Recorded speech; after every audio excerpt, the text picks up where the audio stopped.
Hello बच्चों, good evening. Welcome back to my YouTube channel. तो हम बात कर रहे थे सेल बायोलॉजी की। सेल बायोलॉजी में हमने पढ़ा था डेफिनेशन ऑफ सेल और टाइप्स ऑफ सेल के बारे में। तो हमने सबसे पहले पढ़ा था प्रोकैरियोटिक सेल और यूकैरियोटिक सेल। तो हमने प्रोकैरियोटिक सेल में देखा था सेल का जो स्ट्रक्चर होता है वो कैसा होता है।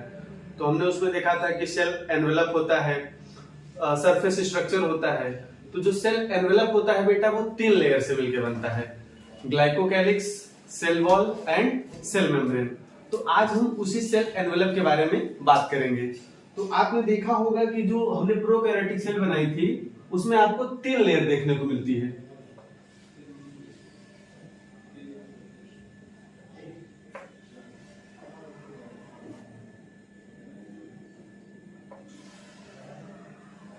ये आप देख सकते हैं, ये आपको 3 लेयर देखने को मिलती है। सबसे आउटर लेयर क्या होती है बेटा? ग्लाइकोकैलिक्स होती है।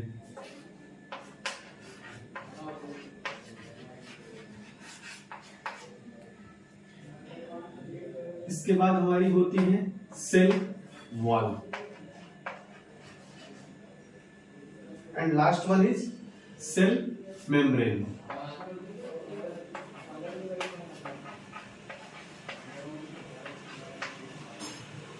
तो इन्हीं तीनों लेयर्स को हम क्या बोलते हैं बेटा? सेल एनवेलप बोलते हैं। तो आज हम इसी के बारे में क्या करेंगे बेटा? डिटेल स्टडी करेंगे। इसको हम क्या बोलते हैं? सेल एनवेलप बोलते हैं। हमने लास्ट वीडियो में बात किया था कि जो स्ट्रक्चर होता है प्रोकैरियोटिक का, उसमें क्या होता है? सेल एनवेलप होता है, सरफेस स्ट्रक्चर होता है। सरफेस स्ट्रक्चर में हमें क्या देखने को मिला था बेटा? पिलाई देखने को मिला था, फ्लैजिला मिला था और क्या मिला था? फिम्ब्री मिला था। तो हम आज पढ़ेंगे सेल एनवेलप के बारे में। उसके बाद हम क्या पढ़ेंगे? Surface structure. तो हम सबसे पहले बात करेंगे किसकी बेटा? ग्लाइकोकैलिक्स की, जो क्या होती है? आउटर कवरिंग होती है। ठीक है, तो आइए हम बात करते हैं ग्लाइकोकैलिक्स की।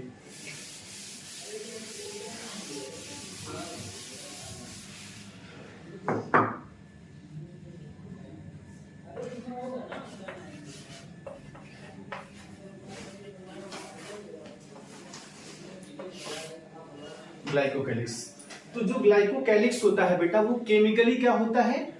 कॉम्प्लेक्स होता है। ये किसका बना होता है? कार्बोहाइड्रेट का। ठीक है, तो सपोज दैट हमारे पास 2 सेल है, 2 हमारे पास बैक्टीरिया सेल है। ठीक है, आप ये दे सकते हैं हमारे पास 2 बैक्टीरियल सेल है। तो हम इसके बाहर क्या बनाएंगे बेटा? सेल मेम्ब्रेन बनाएंगे।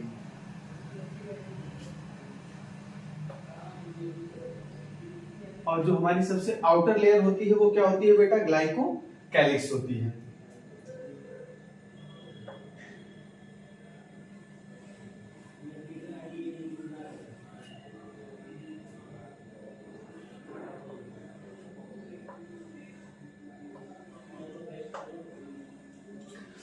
तो जो हमारी ग्लाइकोकैलिक्स होती है वो 2 टाइप की होती है on the basis of composition. तो जो हमारी ये फर्स्ट बैक्टीरिया सेल में अगर आप देखेंगे तो ये क्या होती है बेटा? जो ग्लाइकोकैलिक्स होती है वो थिक होती है। क्या होती है? थिक होती है एंड रिजिड होती है। थिक एंड रिजिड होती है। जो क्या बनाती है? कैप्सूल बनाती है। ये क्या बनाती है बेटा? कैप्सूल। और इस बैक्टीरिया सेल में अगर आप देखेंगे तो जो हमारी ग्लाइकोकैलिक्स होती है वो क्या होती है? परफोरेटेड होती है। और ये कैसी होती है? स्लाइमी होती है। अगर आप एनसीईआरटी में देखोगे तो उसमें क्लियरली मेंशन है कि जो ग्लाइकोकैलिक्स होती है वो 2 टाइप की होती है। एक होती है आपकी कैप्सूल के फॉर्म में, जो थिक एंड रिजिड होती है, और दूसरी जो होती है बेटा वो होती है आपकी स्लाइमी लेयर। क्या होती है? स्लाइमी। और ये कैसी होती है? थिन होती है। तो आई होप ये आपको समझ में आ गया होगा कि जो ग्लाइकोकैलिक्स होती है वो 2 टाइप्स की होती है। एक होती है आपकी कैप्सूल लेयर जो होती है thick and rigid, and second was it slimy layer जो होती है थिन बेटा। ठीक है, तो जो ये हमारी कैप्सूल वाली लेयर होती है यही क्या करती है? डिजीज को कॉज करती है। यही क्या होती है? पैथोजेनिक होती है। और जो पैथोजन कॉज होता है वो मेनली हमें देखने को मिलता है स्ट्रेप्टोकोकस में। किसमें देखने को मिलता है बेटा? स्ट्रेप्टोकोकस में। अगर हम बात करें कैप्सूल टाइप की जो ग्लाइकोकैलिक्स होती है वो किस बैक्टीरिया में पाई जाती है, तो वो पाई जाती है स्ट्रेप्टोकोकस में।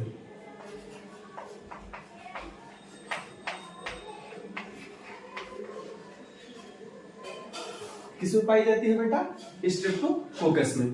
और जो स्लाइमी लेयर होती है वो किसमें पाई जाती है बेटा, स्यूडोमोनास की स्पीसीज में। किसमें, स्यूडोमोनास स्पीसीज। आपको ये एग्जांपल याद रखना पड़ेगा कि जो कैप्सूल होता है वो किसमें पाया जाता है बेटा, स्ट्रेप्टोकोकस में पाया जाता है, और स्लाइमी लेयर किसमें पाया जाता है, स्यूडोमोनास में। तो ये हमारी सेल एनवेलप की सबसे पहली लेयर थी जिसको हम क्या बोलते हैं बेटा, ग्लाइकोकैलिक्स बोलते हैं। अब इसके बाद हम बात करेंगे सेल वॉल की।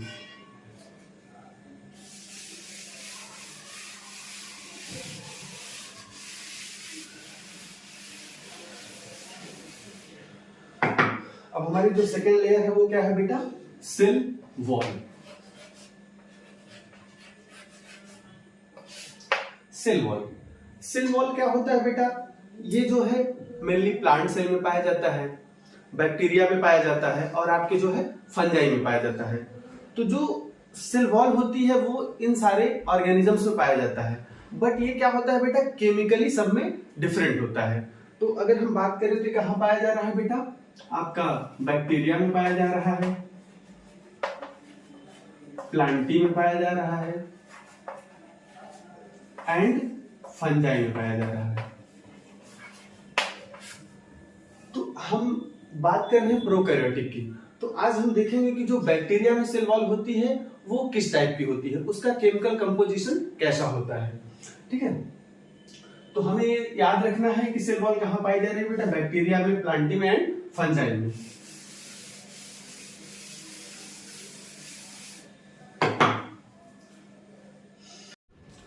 तो हम बात कर रहे थे कि किसकी बेटा, बैक्टीरियल सेल वॉल की। तो जो सेल वॉल होती है बेटा वो किसकी होती है, कार्बोहाइड्रेट की। कार्बोहाइड्रेट क्या होता है, ग्लूकोज। ठीक है, क्या होता है बेटा, ग्लूकोज का मॉडिफिकेशन। तो हम यहाँ पे देखेंगे कि जो बैक्टीरिया की सेल वॉल होती है वो कैसे मॉडिफाई होती है। ठीक है, तो हम यहाँ पे देखेंगे ग्लूकोज जो होता है बेटा वो क्या होता है, 6 कार्बन कंपाउंड होता है। ठीक है, तो यहाँ पे इसका जब मॉडिफिकेशन होता है तो ये क्या बनाता है बेटा, आपका नैग बनाता है। क्या बनाता है, नैग। नैग क्या होता है बेटा, एन एसिटिल ग्लूकोज एमीन। क्या होता है बेटा, एन एसिटिल ग्लूकोज एमीन होता है। ठीक, यहां पे क्या होता है, ग्लूकोज का जो है मॉडिफिकेशन होता है। आपको सिंपली बस इतना याद रखना है कि यहां पे क्या हो रहा है, ग्लूकोज का मॉडिफिकेशन हो रहा है। तो क्या बना रहा है बेटा, नैग बना रहा है। नैग क्या होता है, एन एसिटिल ग्लूकोज एमीन। फिर यहां पे नैग का क्या होता है, फिर से मॉडिफिकेशन होता है। तो ये क्या बनाता है बेटा, आपका नैम बनाता है। क्या बनाता है, नैम बनाता है। ये क्या होता है आपका, एन एसिटिल म्यूरेनिक एसिड। क्या होता है, एन एसिटिल म्यूरेनिक एसिड। तो यहां पे हम इसका नाम मेंशन कर देते हैं। ये क्या होता है बेटा, एन एसिटाइल म्यूरेनिक एसिड। ठीक, तो यहां पे हमने देखा कि जो बैक्टीरिया की सेल वॉल होती है वहां पे क्या होता है, ग्लूकोज का मॉडिफिकेशन होता है। जब फर्स्ट मॉडिफिकेशन होता है तो बनाता है नैग बनाता है। देन नैग का मॉडिफिकेशन होता है तो क्या बनाता है बेटा, नैम बनाता है। ठीक है, तो ये जो नैग एंड नैम होता है, नैग प्लस नैम, यही मिलकर के क्या बनाते हैं बेटा, पेप्टिडोग्लाइकन। क्या बनाते हैं, पेप्टिडोग्लाइकन। और यही क्या होती है, बैक्टीरिया की सेल वॉल होती है। तो बैक्टीरिया की सेल वॉल में क्या पाया जाता है, पेप्टिडोग्लाइकन पाया जाता है। ठीक है, तो ये था हमारा जो है cell wall of the bacteria. तो किसकी बनी होती है बेटा? पेप्टिडोग्लाइकन की बनी होती है। अब हम देखेंगे इसमें एक छोटा सा स्ट्रक्चर जो कि नैग एंड नैप कैसे आपस में वहां पे जुड़े हुए होते हैं। ठीक है,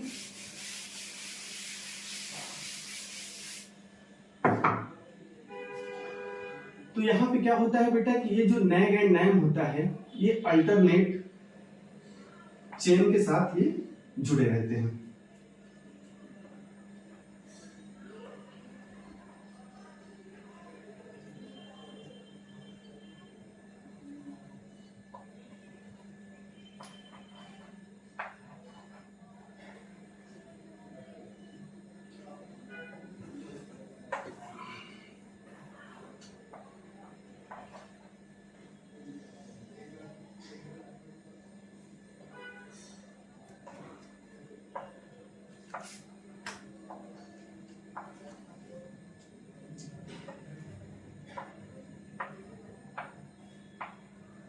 क्या होता है बेटा कि नैग एंड नैम आपस में क्या होते हैं? अल्टरनेट जुड़े होते हैं।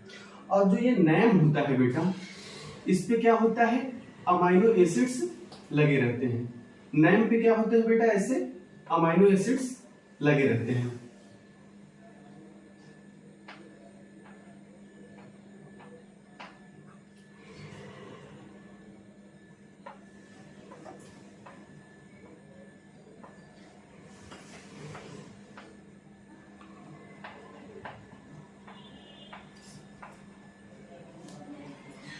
और ये जो अमाइनो एसिड्स होते हैं बेटा ये नैग से आकर के ऐसे जुड़ जाते हैं।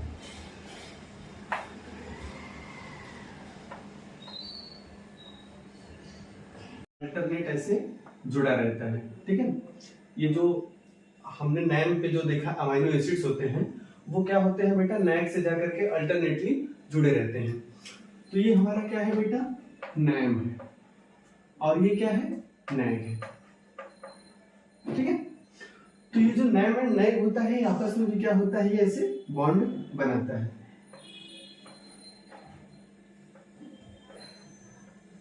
क्या होता है बेटा? आपस में ऐसे जुड़ा रहता है। तो जब हम बैक्टीरिया की सेल वॉल देखते हैं तो हमें एक ऐसा नेट लाइक स्ट्रक्चर दिखाई देता है, उसको हम क्या बोलते हैं? Mess like structure. क्या बोलते हैं बेटा? Mess like structure. तो यही क्या है बेटा? हमारा पूरा पेप्टाइडोग्लाइकन।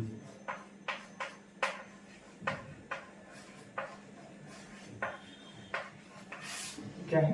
पेप्टिडोग्लाइकन। तो आपको याद रहेगा कि जो बैक्टीरिया की सेल वॉल होती है वो किसकी बनी होती है बेटा? पेप्टिडोग्लाइकन की, जिसमें क्या होता है आपका नैम एंड नैग, दो यूनिट पाई जाती है किसकी? अमाइनो एसिड की, जिसको हम क्या बोलते हैं? एन एस्टिल म्यूरेमिक एसिड और एन एस्टिल ग्लूकोज एमीन। ठीक है, तो यहाँ पे आप देखोगे कि जो नैम पे हमारा क्या होता है? अमाइनो एसिड जुड़ा रहता है। तो ये याद करने का सिंपल सा तरीका है कि जब आप देखो नैम कहाँ पे अमाइनो एसिड जुड़ा है बेटा? नैम पे। तो आप नैम में देखोगे तो आपको एएम दिखाई देगा। एएम से आप क्या याद कर सकते हो? Amino acid. तो हमारा जो अमाइनो एसिड की चेन होती है वो किस पे जुड़ी होती है बेटा? नैम पे। तो ये क्या था हमारा मेस लाइक स्ट्रक्चर, जो किसमें पाया जाता है? सेल वॉल में पाया जाता है। अब हम इसके बाद बात करेंगे बेटा सेल मेम्ब्रेन की। किसकी बात करेंगे? सेल मेम्ब्रेन की।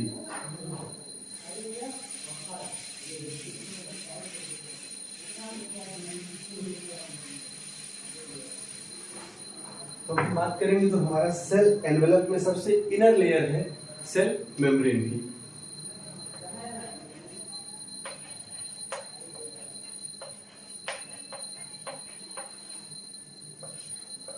आई होप कि आपको क्लियरली दिखाई दे रहा होगा जो मैं लिख रहा हूं।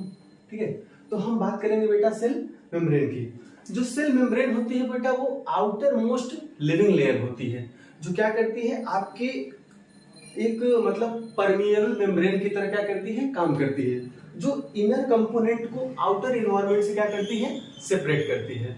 तो जो प्रोकैरियोटिक और यूकैरियोटिक सेल होती है उन दोनों में जो सेल मेम्ब्रेन होती है वो क्या होती है बेटा? कॉमन होती है। यही एक ऐसा स्ट्रक्चर है जो दोनों में कॉमन होता है। तो अगर हम यहाँ पे दो सेल बनाएं, एक आपकी जो है प्रोकैरियोटिक सेल बनाएं और एक हम बनाएं बेटा यूकैरियोटिक सेल। एक आपकी प्रोकैरियोटिक सेल और एक आपकी यूकैरियोटिक सेल। तो ये क्या है, इसकी सेल मेम्ब्रेन है। तो अगर हम इसका एक छोटा सा पार्ट लें और उसको हम जूम करके देखें तो हम ये देखेंगे कि जो हमारी सेल मेम्ब्रेन होती है बेटा, वो किसकी बनी होती है, लिपिड बाई लेयर की बनी होती है। किसकी, लिपिड बाई लेयर की। ठीक है, तो सपोज दैट हम ये छोटा सा पार्ट प्रोकैरियोटिक और छोटा सा पार्ट यूकैरियोटिक का हम क्या करेंगे, जूम करके देखेंगे। तो हमें यहाँ पे कैसा स्ट्रक्चर दिखाई दे रहा है बेटा, एक ऐसे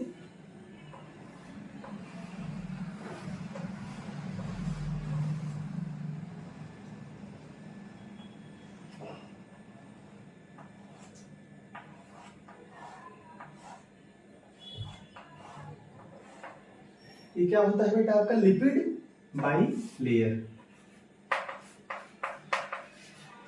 लिपिड बाई लेयर। ठीक है, तो हमें सेल मेम्ब्रेन में क्या देखने को मिलता है, लिपिड बाई लेयर, जो दोनों ही सेल में क्या होती है बेटा, कॉमन होती है, प्रोकैरियोटिक और यूकैरियोटिक में। तो हमने सेल एनवेलप में 3 लेयर पढ़ा, क्या पढ़ा, glycocalyx, cell wall and cell membrane. तो हम क्या करेंगे बेटा, इसकी एक कंपैरेटिव स्टडी करेंगे। हम एक छोटा सा चार्ट बनाएंगे जिसमें हम क्या करेंगे बेटा, इसका कंपैरिजन देखेंगे कि हमारा जो कंपोनेंट है उसका कंपोजिशन क्या है और उसका फंक्शन क्या होता है। ठीक है,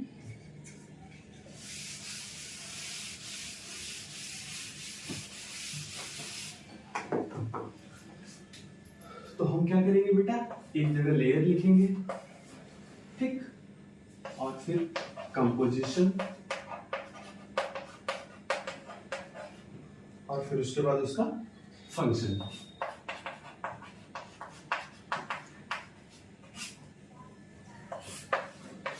तो हमारे पास क्या थी, 3 लेयर थी। सबसे पहले क्या थी बेटा, glycocalyx, second one is cell wall, and last में हमारे पास क्या थी बेटा, सेल मेम्ब्रेन।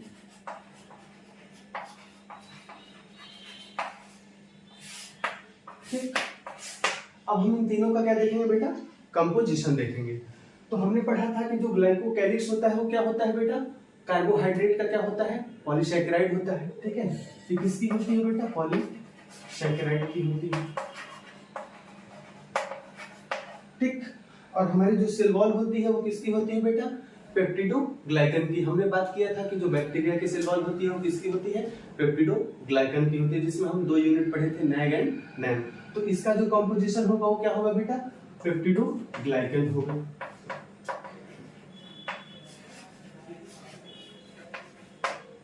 ठीक, and last one cell membrane. तो जो सेल मेम्ब्रेन होती है वो किसकी होती है बेटा, लिपिड बाई लेयर, जिसमें क्या होता है, लिपिड एंड प्रोटीन होता है, लिपिड एंड प्रोटीन। ठीक, अब अगर हम इनके फंक्शन की बात करें तो जो ग्लाइकोकैलिक्स होता है बेटा वो आउटर लेयर होता है। तो क्या करता है, प्रोटेक्शन एंड एडिशन में क्या होता है, कुछ बैक्टीरिया क्या करती हैं बेटा, एक दूसरे से जो है एडेशन करती हैं, वो एक दूसरे के सरफेस से क्या होती हैं, जुड़ जाती हैं। तो जो ग्लाइकोकैलिक्स होता है वो किसमें आपका रोल शो करता है, एक जो है आपका प्रोटेक्शन में, दूसरा किसमें, एडिशन में। तो हम सिंपल सी बात याद रखेंगे कि जो ये होता है किसमें बेटा, प्रोटेक्शन और एडिशन में। ठीक, ग्लाइकोकैलिक्स क्या करता है, प्रोटेक्टिव कवरिंग देता है, और एडिशन में क्या करता है बेटा, मदद करता है। और जो सेल वॉल होती है बेटा वो क्या करती है, वो आपको शेप देती है, रिजिडिटी देती है, और क्या करती है, प्रोटेक्शन देती है। ठीक है, तो ये क्या होगा बेटा, आप यहाँ पे जो है शेप देता है और रिजिडिटी देता है। क्या देता है बेटा, रिजिडिटी। ठीक, तो सेल वॉल क्या करता है, शेप और रिजिडिटी देता है। और सेल मेम्ब्रेन जो होता है बेटा वो क्या करता है, सिलेक्टिव बैरियर का काम करता है, सिलेक्टिव बैरियर। ठीक है, तो ये हमारी जो टेबल है ये आप आसानी से याद कर सकते हैं कि हमारी जो 3 लेयर होती है किसमें बेटा, सेल एनवेलप में, glycocalyx, cell wall and cell membrane. Glycocalyx किसकी बनी होती है, पॉलीसैकेराइड की। इसका फंक्शन क्या होता है, ये प्रोटेक्शन में हेल्प करती है और एडहेशन में हेल्प करती है। और दूसरा सेल वॉल, सेल वॉल किसकी बनी होती है बेटा? पेप्टिडोग्लाइकन की। और इसका फंक्शन क्या होता है? ये शेप देने का काम करती है और रिजिडिटी देने का काम करती है, ठीक है। And last one is cell membrane. Cell membrane किसकी बनी होती है बेटा? लिपिड एंड प्रोटीन की। जो सेल मेम्ब्रेन होती है वो क्या होता है? कॉमन स्ट्रक्चर होता है प्रोकैरियोटिक और यूकैरियोटिक का। और इसका फंक्शन क्या होता है बेटा? ये सिलेक्टिव बैरियर की तरह काम करती है। ये जो है सेल मेम्ब्रेन में सेल के अंदर चीजों को इन एंड आउट का जो है फंक्शन करती है, उनको सिलेक्टिवली क्या करती है बेटा? पास कराती है। और ये हमारा क्या था? पूरा एक टेबल था, ये आप याद कर लेना। आपको इससे क्या होगा बेटा? आसानी से तीनों पॉइंट याद हो जाएंगे। ये हमारा यहाँ पे क्या होता है? सेल एनवेलप कंप्लीट होता है। हम इसके बाद एक टॉपिक पढ़ेंगे, ग्राम स्टेनिंग। ग्राम स्टेनिंग यहाँ पढ़ने का रीजन ये है बेटा, क्योंकि जब आप एनसीईआरटी में देखोगे तो वहाँ पे आपको दिया है कि जो बैक्टीरिया होती है उसकी सेल वॉल को हम क्लासिफाई करते हैं on the basis of staining. क्यों? क्योंकि जो उसकी सेल वॉल होती है वहाँ पे क्या पाया जाता है बेटा? पेप्टिडोग्लाइकन की लेयर पाई जाती है। तो हम इसके बेसिस पे क्या करेंगे बेटा? नेक्स्ट लेक्चर में हम पढ़ेंगे कि gram positive and gram negative bacteria क्या होते हैं। हम उसका पूरा प्रोसेस पढ़ेंगे। Thank you so much.